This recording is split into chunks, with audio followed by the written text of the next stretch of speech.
Why do XIRR, CAGR, and rolling returns vary for the same portfolio? What is CAGR for an investor?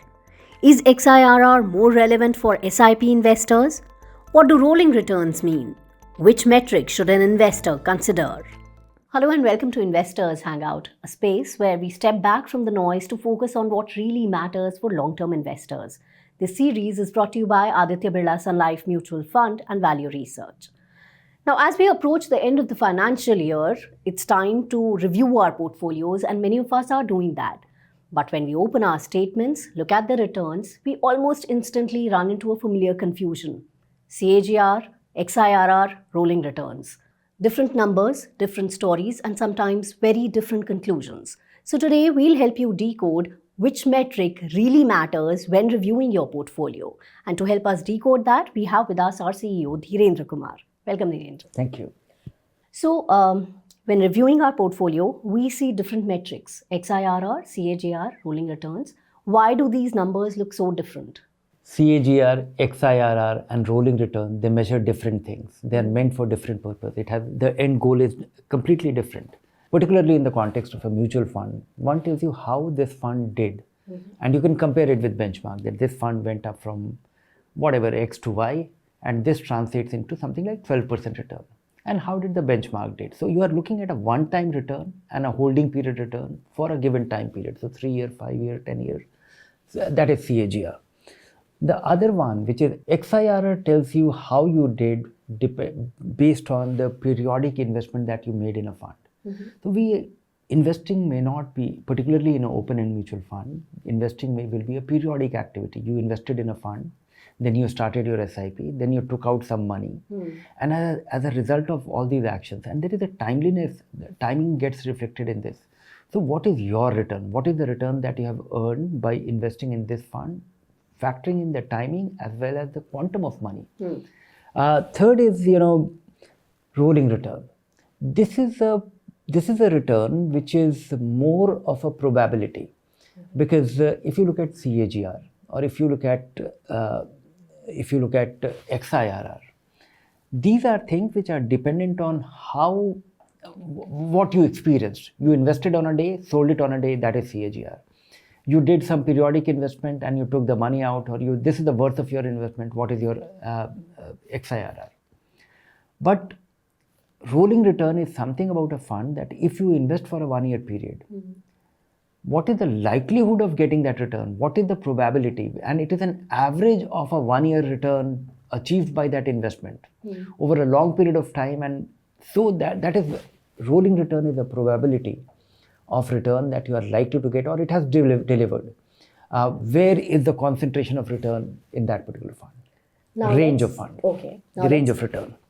Now let's break them down one by one. First, CAGR. What does it mean for an investor? CAGR is a very simple compounded annual growth rate, which is a simple average growth rate per year. You invested 100 rupee, it went up by 10%. Next year, your capital becomes 11. Then you earned another 10%, add 11, so it becomes 121. Then add another 10%. So if you earn 10%, based on the investment and based on the terminal value, what is the worth of investment, and that being annualized, that is CAGR. So you should compare it more like a fixed deposit, more like a bond, a cumulative bond, that if you had the choice of investing in this investment as compared to the other one, or point-to-point return for a lump sum. CAGR is very useful for an investor who invested once, then you stay invested for a certain time period, and then you took the money out. You would like to see what my return is. That is what is CAGR. So most people these days, they invest through SIPs. Does that mean XIRR matters more? Oh, very much it matters more. One is that the case for SIP is a completely different one, which is a psychological. That it matches with your income stream, and then you are doing that periodically, and it helps you navigate. But more importantly, you are investing when the market is low. We are investing when the market is high. So timing is also reflected, though you are not doing it. The whole thing is not about timing, but that gets factored into the return because you are not buying it at a constant price. And so you invest low, you buy low, you sell low. So a more volatile investment, which does very well over a period of time as compared to a very steady investment the XIRR of the more volatile investment is likely to be more because the likelihood of buying or investing at points which is the timing gets reflected. So every SIP that you make, when you make it, and it's to the terminal value of all that accumulation. Also, it will factor in different amount of money, the scale of money getting invested. If you started your SIP with 500 rupees 20 years ago, and today you are doing 50,000 rupees every month, the amount of money which is at work for what time period, that gets factored in. So XIRR is the most precise, accurate return, which should be your reference, which takes into account the quality of investment, the timing of that investment, the time period of that investment, and eventual performance of that investment. So XIRR is the investor's return. Is your return. Your return, right. So, but many investors, they feel disappointed looking at XIRR because it looks very low when compared to CAGR. So, can you explain that? Why does that happen? It may not always be true. If you are doing your investment for 20 years, your XIRR will look very handsome all the time because most of your investments were done which was at a much lower level and the returns get enhanced. The real problem, this situation arises for those investors who have started in recent times. You started investing 3 years ago and the market has been going up, and a 10% decline, it reduces your XIRR substantially. So time will take care of it.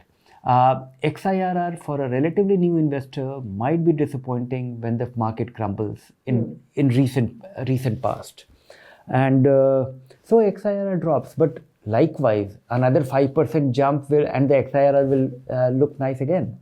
XIRR becomes more stable as your investment time period gets longer. Okay. Now comes the rolling returns.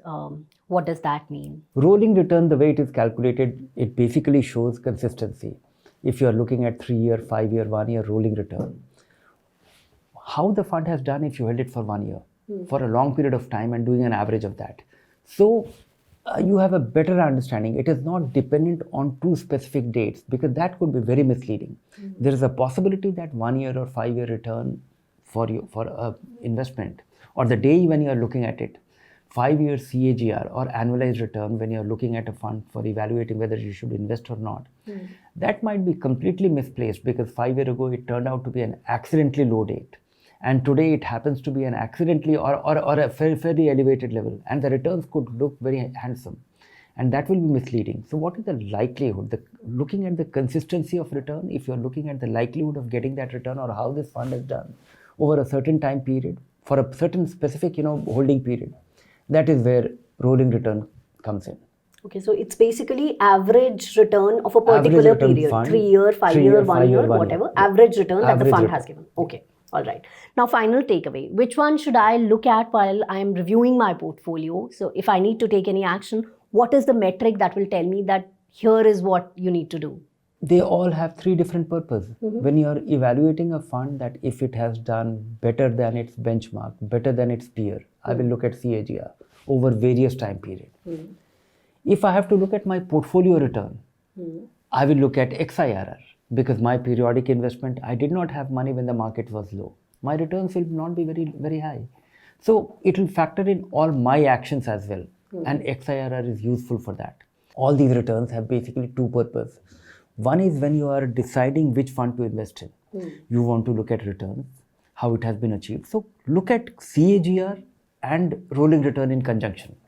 Because when you look at CAGR as of today, because CAGR is trailing, you are looking at the returns as on today. So it is a function of how the market was or how the fund did over this 5-year period, 3-year period or 1-year period. You get a sense of that. You can very easily compare it with benchmark. Then when you look at rolling return, and if you see a wide variance, then you realize that how should you attach greater weight to the CAGR or rolling return, because rolling return is more robust. It will give you a sense of what is the likelihood, what is the kind of range, is the current number, because there will also be a possibility that CAGR will look very, very low, very disappointing at a certain point, but the rolling return might be higher, which means at the lower ebb of the market, it will be more useful. So getting some kind of reality check or validating that how reliable or how bankable. Don't get there is a likelihood of getting misguided just by looking at CAGR at a certain time period. Rolling returns brings you the guardrails, gets you a more realistic sense of what to expect. All right. So returns are important, but context is what. Context is important, and how are you using it? And the simplest thing which people look at, 10 रुपया लगाया था 20 रुपया हो गया है, they don't factor the time period. Right. 10 rupee becoming 20 in 5 years time is not the same as becoming 20 in 3 years time or in 1 year. All right. Well, thank you for explaining it so clearly. And to our viewers, do remember, if you're reviewing your portfolio, the right metric leads to right decisions. So be mindful of that. That's all we have for you in this episode. Keep watching this space for more information. If you like the show, do subscribe to our YouTube channel. Thank you for watching.